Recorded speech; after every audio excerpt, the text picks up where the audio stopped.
Hello and welcome back to my YouTube channel.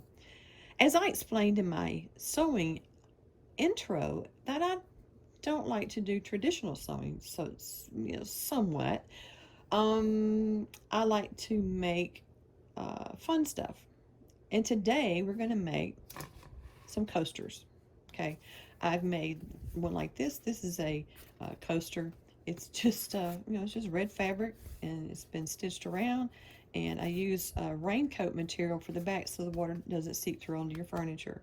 This is just an example. This is a pretty big size one here. I thought it was really cute. We're going to make two small ones today, and we're going to use a fleur-de-lis pattern, and I'm going to use kind of a darker color. I've made these in the past out of bright colors. I'm a real big fan of variegated thread. I love it. And we're going to use this piece. This is outdoor fabric, so it makes it really nice to use it for a coaster. I'm going to outline it in this darker gray, since this is sort of a gray fabric. And then, of course, this is the raincoat material we use for the back. We'll have to use a little bit of the silky spray, the sticky stuff to make this stick on the back, and I'll show you when we get that far. And then, of course, the fray check around the edges so they don't fray. All right, so the first thing we're going to do is we got to put some, these are our frames for our embroidery machine. I use a PE 770. We have to have something to stick this to. So we're using just some paper.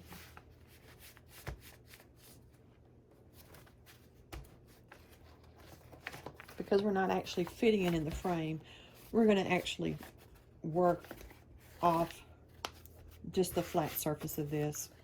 So we're not actually fitting any kind of fabric in here other than this tearaway stabilizer. Okay, got that done.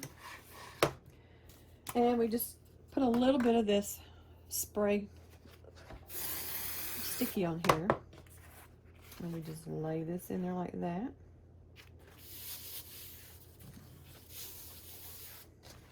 And we just move to the machine.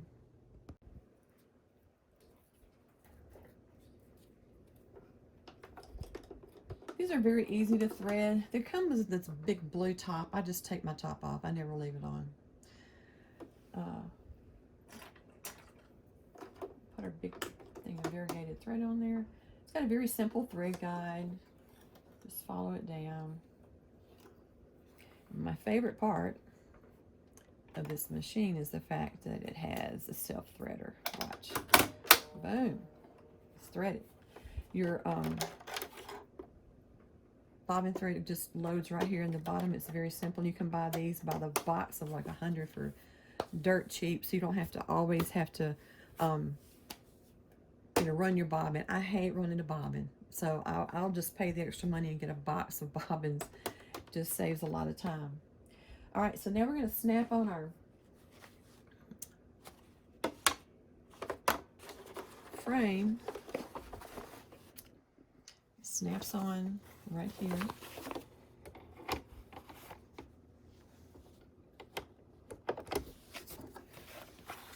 And just make sure that it's in those two little grooves and that it's sitting in there pretty good. All right, I think we're kind of ready to go. I always hold my thread.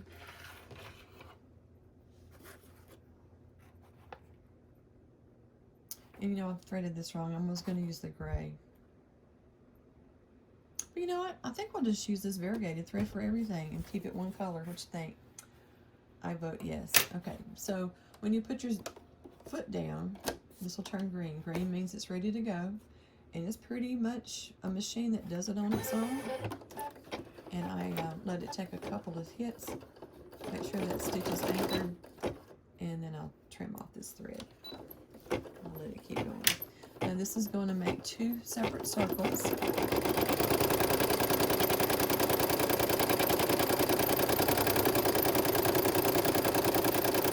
just love variegated thread.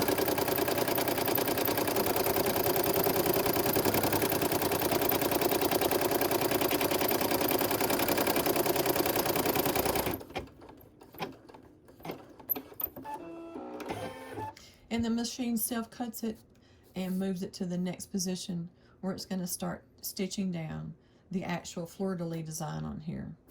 And again, I raise this up, I grab this thread, I hang on to it. I don't think you have to, I've just always done it.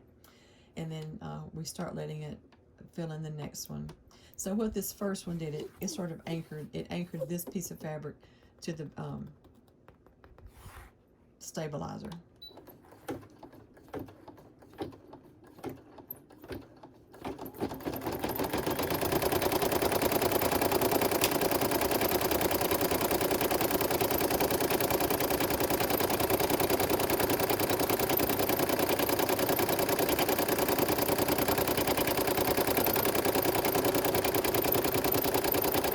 At any point you need to stop it, you just hit the button. So there's a lot of things about this machine I do like. You can actually take this apart and pretty much oil it on your own or clean it. If it gets, you have a jam up in here, you can get inside of this by taking out a couple of screws. We have a very nice service center here that I can run it up to if I have any problems, which I've never had to do that. I did take it in and have it cleaned and realigned. I walked away. I try not to ever walk away when this thing is running, but you know, it was running pretty good. I had a large order of like 100 dish towels, and I was down to like the last couple, and I walked away thinking, well, it's running really smooth. And when I came back, it had sucked up thread. And anyway, there's gears in underneath here, and it had stripped a gear, so everything after that it had moved over. If you understand what I'm saying, it would like move the entire pattern over. I could not make it work right, so I had to run it up to the place. They fixed it. It didn't cost hardly anything, but it was worth it. So they're very, there's a lot of people that can work on them. They're one of the least expensive machines out there. Like I said, there are ones that have the big colored sides on them, and there's ones that have, multi-needle. You have to change your thread. Now, if you have a pattern that has, say, an 18 change of threads in a really beautiful pattern, like with flowers, I just usually line my thread up here in front of me. My husband made me, you can see it in the back, something you can put all your dowels on it. I run it up through these little eyelets, and it works pretty good. I've enjoyed having that. But there's only 7, and then usually by that time I have to rethread it anyway. So single needles work fine for me. This one is not a really fast machine, but I don't want fast. It's just the right fit for what I need. I'm going to go ahead and let this finish running, and I'll be back.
Okay, now it's going to go back.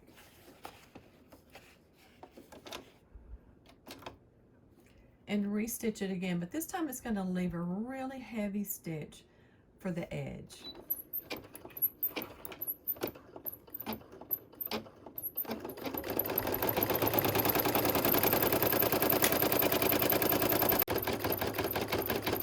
It outlined it first, and now it's coming back to do the heavy stitch. And it's going to change the pattern of the thread because of the way it's real tight. It'll look good.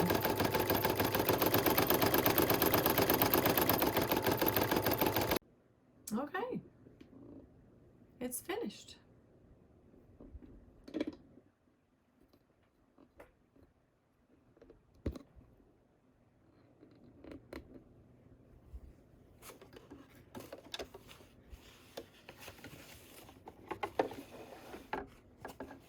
take it over to the work table.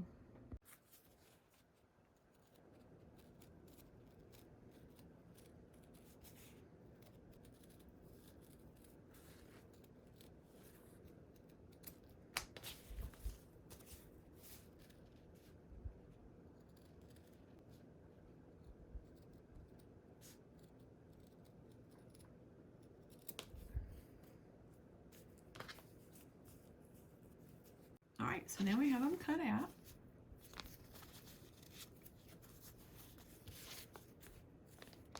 That's nice, just a good size. Just right for a good old glass. Now, these are, they're still considered raw edges on this. So what I usually do is take something like this, make a little well in it. Let's see if we can do a little better. Just make it work like that. And then we take our fray check. Instead of trying to put this on here by hand, because I always make a mess. Let me see how absorbent this is. Yeah, we're gonna have to find something else. Hold on. Okay, so I opted for a piece of the fabric I cut away. We're gonna put a little glob right there. And then we're just gonna turn this and let it pick it up on the edge. Can you see what I'm doing? Just turning it around in the fray check all the way around. And then I'm gonna just set it up here, let it dry.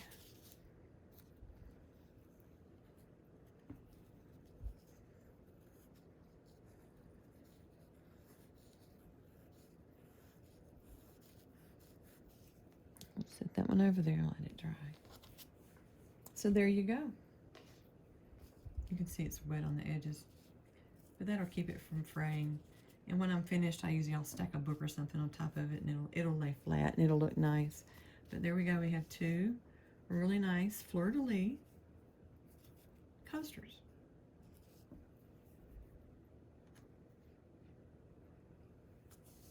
When I'm thinking about it, if you're interested in buying the PE 770,